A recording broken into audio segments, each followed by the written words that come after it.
Oh, howdy all, grab yourself a beer, it's time for some Path of Exile discussion. So today I wanted to talk about the 2 implicit corruption chamber in the context of 3.15.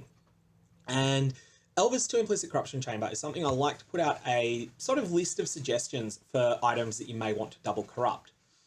And one of the things I've noticed while I was having a look, sort of preparing for that video to come out, was that there's a lot of people running the unique helmet Viridi's Veil this league. Now, you might be thinking that this means that I'm going to come along and suggest that you put this 3.5 Exalt helmet into the corruption chamber. Whilst that certainly is an option, it's not what I'm going to suggest here. So with Viridi's Veil, the key thing with it is that it makes some very unusual suggestions of the rest of your gear. People that are using it are not using it for the +1 to 2 to level of socketed gems, the elemental resists, or anything like that. They're using it for the lines that trigger upon having a magic ring equipped. So damage of enemies hitting you is unlucky while you have a magic ring equipped is a really good defense against one-shots. And then you can choose between your hexproof if you've got a magic ring in the right slot, which is what most people use this with, or you take no extra damage from critical strikes if you have a magic ring in the left slot, which is also something that some people use it with. And you see this set up on a lot of characters, especially ones that are using the unique totem-related chest Soul Mantle, which is one of the most popular chest pieces in this league. So we have a look at the 18th player to hit level 100 in this league. FR Totem goes boom, level 100 Hierophant.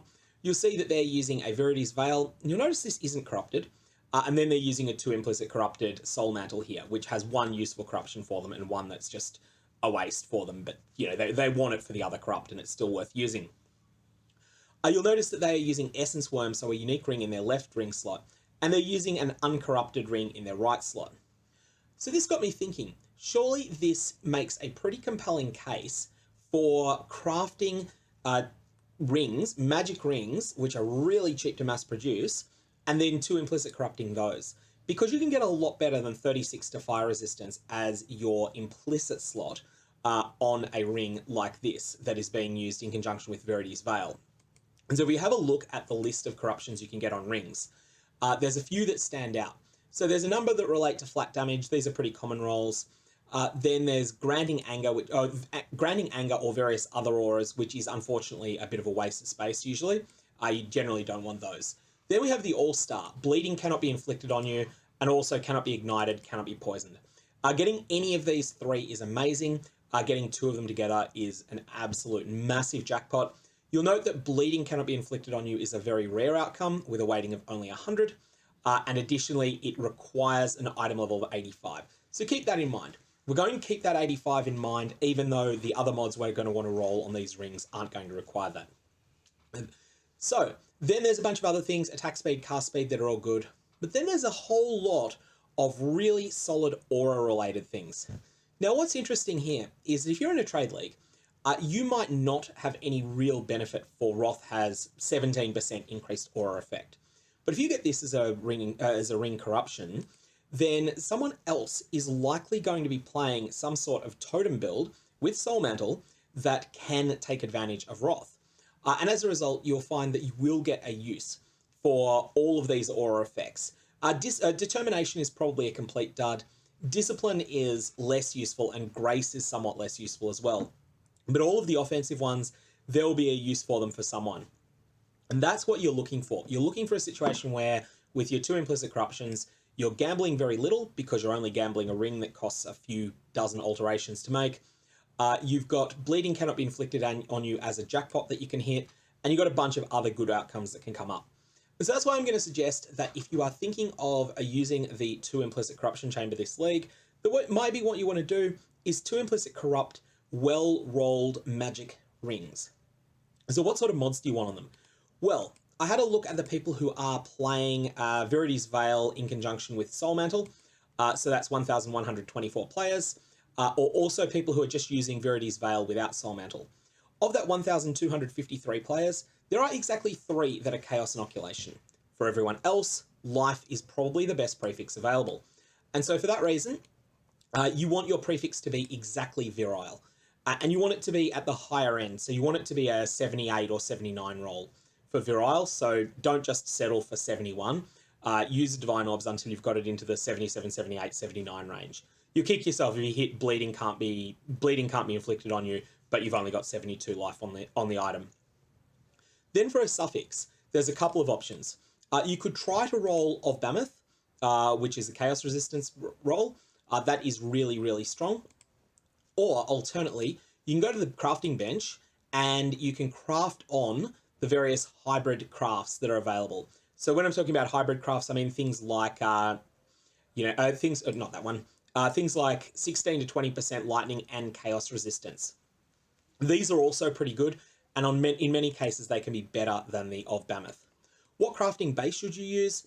I think you should use a coral ring because a coral ring or a vermilion ring, because sometimes you're going to miss with your 2 implicit corruption, and you want to still have something that's a usable item when you do that. Obviously, if you actually destroy the ring with the 2 implicit corruption chamber, then it's gone. But some of the time you'll end up having no effect on the ring, and sometimes you will end up turning the item into an influenced rare item, which might have a chance of being useful. Before you feed it to the 2 implicit corruption chamber, you'll also need to apply catalysts to it. Fertile catalysts are probably the best way to go, and you'll want to apply those when the item is scoured. Then you'll want to transmute it and use alteration orbs to turn it into Virile. And once you've got Virile, then you'll probably want to benchcraft on one of those hybrid resists. At that point, you have a ring that is ready to be fed to the 2 implicit corruption chamber, and I think that is going to be the way to go for the start of this league.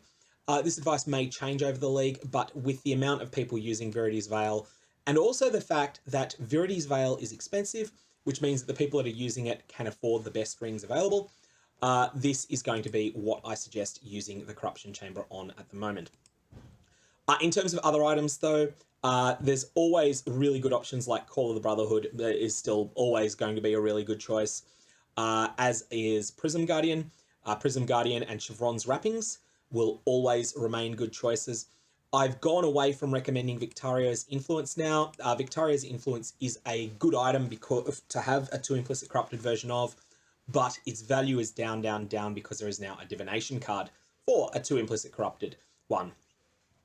Viridi's Veil itself, I don't really recommend 2 implicit corrupting this, and that's because you're probably going to want a specific enchant on it, and once it has been corrupted, you can't get the enchant on it. It's pretty difficult, at least at the moment, even if you're quite wealthy in the league. It's pretty difficult to find Viridi's Veils with the exact enchant you want on them. And so for that reason, I would say save the 2 implicit corrupting of Viridi's Veils until later in the league. Get yourself the rings perfect now. Then later on, you can try and chase the perfect Viridi's Veil as well. The other good item, of course, is Soul Mantle. Soul Mantle is incredible to have as a 2 implicit corrupted. And even if you hit only one good corruption, like FR Totem Goes Boom has here, with that +2 to the level of socketed projectile gems, even if you only hit one, that is still really good. But if you do manage to fluke both of them, then you are really, really in a great place. And lastly, Coward's Legacy, especially with an enchant and with a 20% quality for speed, is another thing that I would also consider using your 2 implicit corruption chambers on. So that's all I got for the moment. I will revisit this topic later in the league as the league economy matures.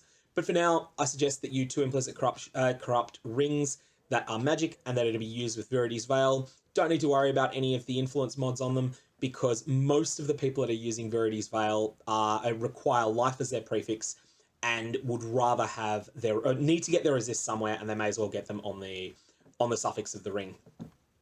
So may your Divine Orbs and your Corruption Chambers have interesting results.